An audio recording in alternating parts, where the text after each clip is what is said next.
a game that's going on between these two animals this time. Boom. And we'll watch the rest of this and one more, and I'll do another game after this against somebody in the chat. Okay. How do you assess this position? This bishop. Whoa! I can't. This is almost like a 9-6. How did this rook get here? I can see the notation. You guys can't. Wow. How's that? Solve this puzzle. I've posted these sorts of things on my Facebook page. If you're not familiar with my Facebook page, look at the links below the stream, and you will see them there. Assuming you're on the Twitch channel right now. But anyhow, I've posted crazy positions, and I would follow up with saying, how did this position come about? How did this one come about? Let's see if somebody could cite a line. That's insane. How did this clown get over here on h4? Yeah. Because we're about a dozen moves in. 14. 15 moves in. I doubt anybody's going to get it. Especially since the position keeps changing. But anyhow, the game started out, if you're curious, it started out a4, knight f6, a5, e5, h4. White started off like an animal throwing his rook pawns.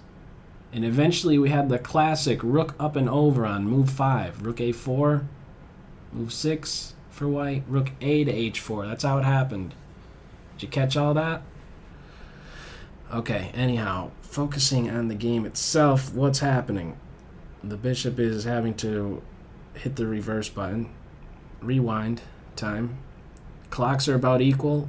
Position-wise, well, how about, who cares about position? Material-wise, black is gobbling up pieces. Pac-Man mode engaged. Okay, silly little pin. Could this pawn become a thorn is a question I have. This queen is just far too active. Far too active. Get the queens off the board is my suggestion. Get those queens off the board. Okay, this knight I guess is going to be posting up on one of these two squares, but not so fast because it had to watch over the bishop, so that's maybe why we're seeing this rook move, and now the bishop is pinned and unprotected, which means white needs to do two things in most cases: break the pin and defend. This is not a broken pin, but like, for example, a bishop here might have been something to consider, just deflection, or maybe not to consider, because bishop here, queen takes with check. So that would have been not a good thing to be doing there. Okay, queen is hit. How to get activity here? White down material has a little bit of a center. Is this guy going to get rolling here? e4, e5, trying to shut the door on this bishop. Look at this guy. He's stuck. I'm trying to, as white, it's a difficult road ahead. I'm trying to see how you can get this guy activated. This bishop maybe does well to play to g3, takes away flight squares from this king, and it does it with tempo. So now black being up the exchange and is already in a spot to welcome the opening up of files, and all the more beneficial because now of the possibility for what? Back rank mates. I don't see a reason to really move that bishop from that g3 post. It seems like it's you really can't do much better than that unless you do that. Unless you see that there's a way to pin and now be up two exchanges. Keep pinned pieces. Don't you dare take that rook. Do something else. What's this clown doing? Don't take pinned pieces. Attack pinned pieces, if anything. I can assure you right now, this king is uncomfortable right now. He's just saying, just take it. Queen is hit. Reroute. Queen d6, queen g3, good enough.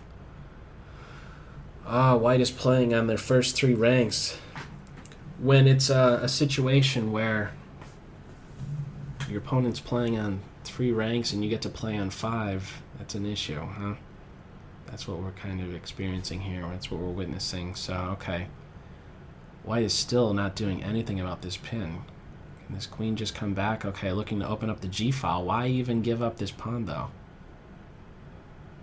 Is this an unnecessary thing to be going with?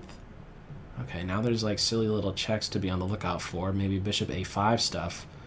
And now black cashes in. I'm not really a big fan of that. Is there a great follow-up?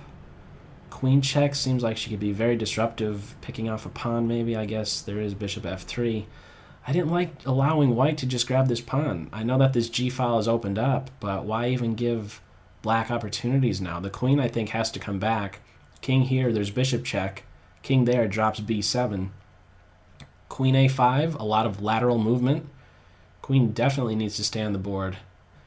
Queen here is a very active post, but I guess just queen d6 and everything's defended. Rook g8, a way to go. This is an open file. Queen d6. Or, no, queen check. Queen check on g3. Uh-oh. And this pawn is going to be taken next with check, or maybe even there's going to be a bishop move. The king has to try and run for the hills in this direction. Less than a minute to figure it all out.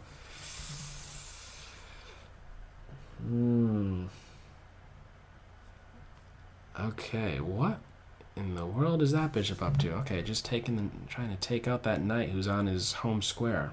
Or one of the knight's home squares. Queen takes pawn. I don't see any mate, but I do see that black just grabbed that bishop. I missed that one. And now we have bishop takes queen. Resign time? It better be resign time. The lady has left the building here. Gone.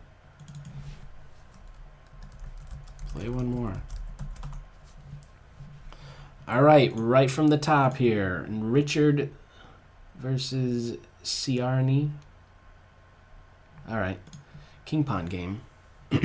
Right after this, I'm going to be throwing out a number against somebody. Oh, the Philidor defense. The Philidor counter gambit is one that I posted not too long ago. Okay. There is a significant difference between bishop e7 and knight f6 at that point. Knight f6 does allow knight g5 stuff. It can be very, very annoying. Maybe even losing. Okay.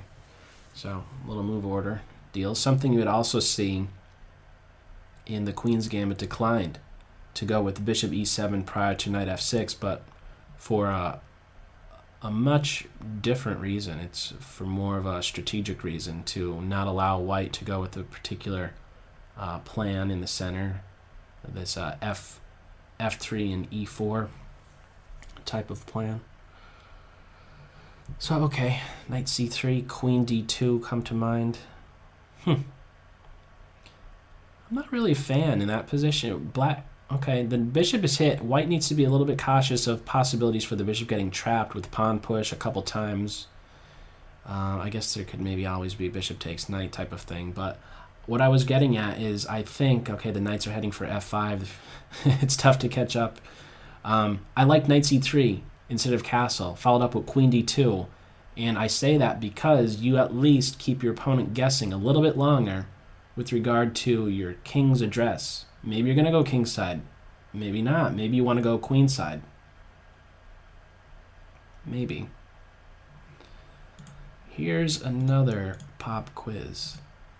When is maybe a good time to go forward with castling queenside opposed to kingside? Kingside is most popular, and what's popular is c4, and right now we're experiencing something very Noah's Ark-like.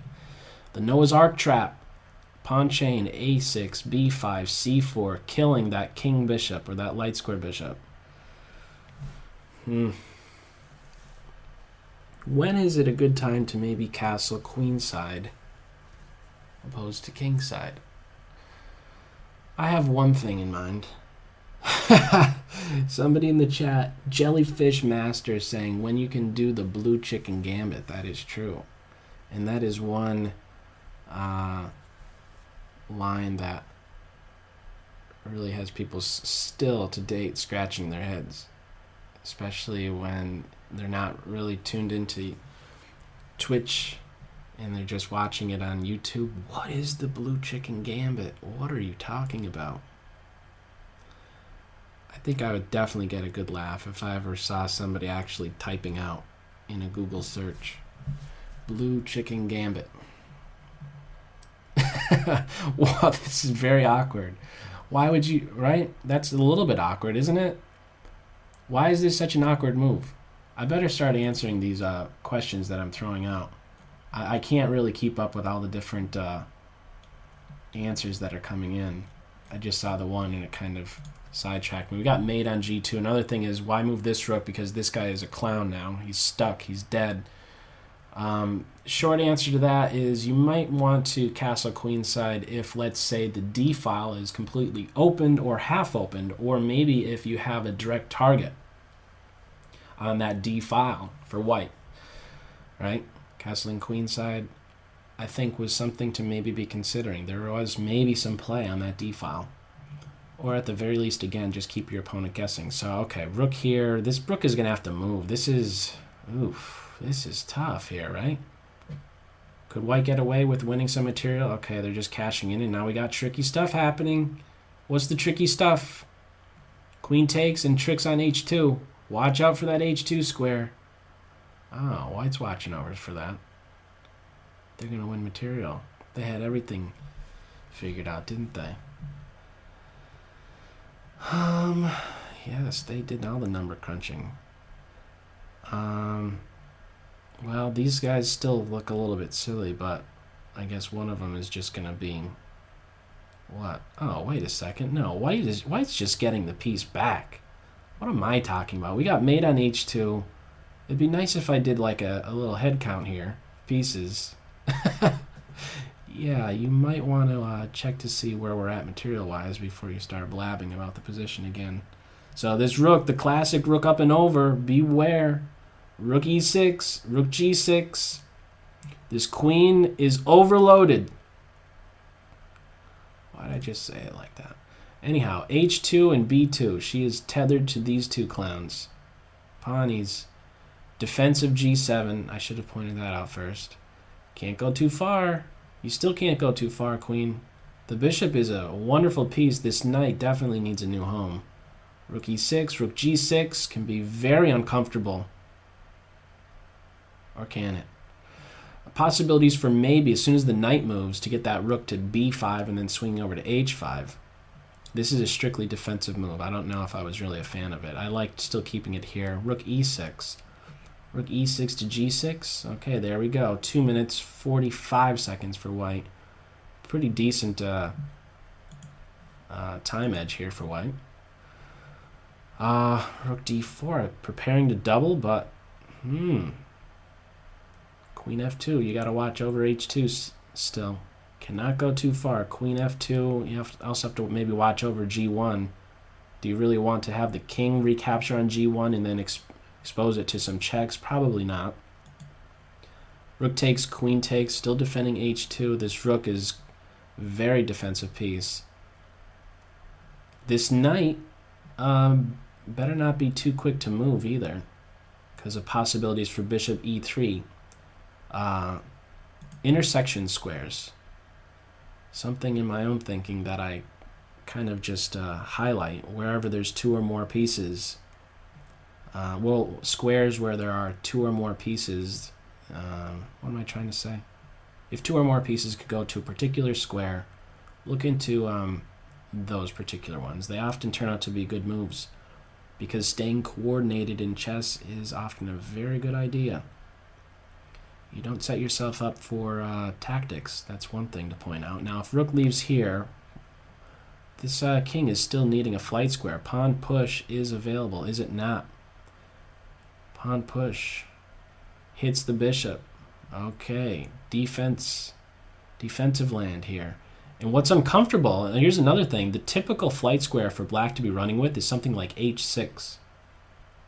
But you can't do that so quickly, can you? At least now g6 is available, and this rook is incredibly active.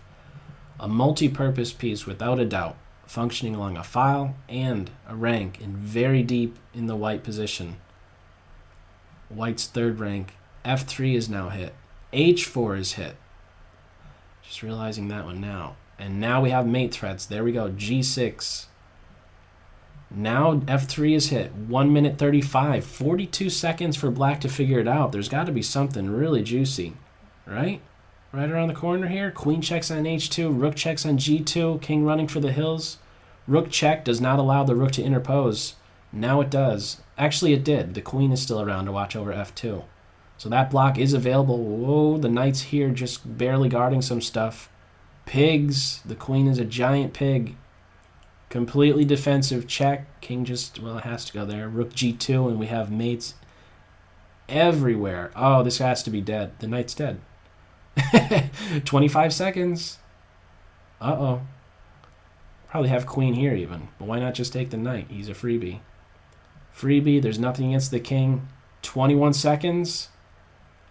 Rook here. We have bishop here if the rook goes there. Rook f2, this is game over. There's no defense. Does queen here defend stuff? No, it doesn't. Queen b1.